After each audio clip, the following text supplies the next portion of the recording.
If you have COVID like I do, don't do the same thing I just did, where where you look online and freak yourself out. Um, so this is day five, uh, and day five of isolating, day five of finding out that I had symptoms. On this this thing right here, it says breathing difficulty begins on day five. It is especially likely to happen if the person has a pre-existing condition or is older. Now, I called my oncologist because I have scar tissue in my chest. And I said, is this going to make it more difficult for me to get through this? And she assured me no, because the cancer and the scar tissue are in the area of my chest between my lungs. They're not actually, it was not in my lungs. So because it was something that was not in my lungs, she said it shouldn't affect me.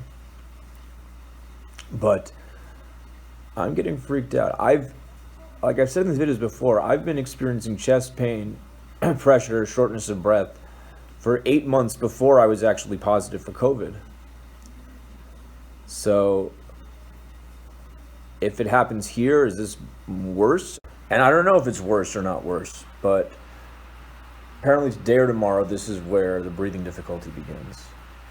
And it says day 7, people who have been experiencing persistent chest pain or pressure, or they turn blue, that's when they're admitted to the hospital. And on day 7, people who are getting less symptoms are going to get better around that time. So that's 2 days from now.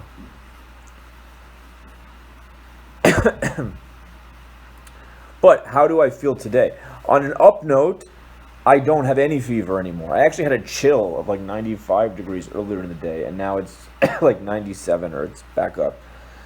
I'm still coughing, but the fever is almost gone. So hopefully that's a good sign.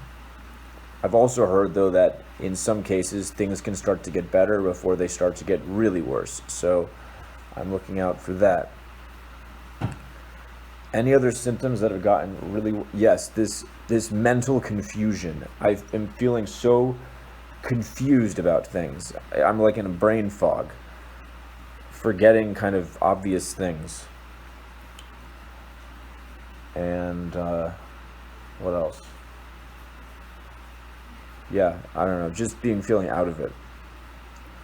So that's my day 5 isolation story.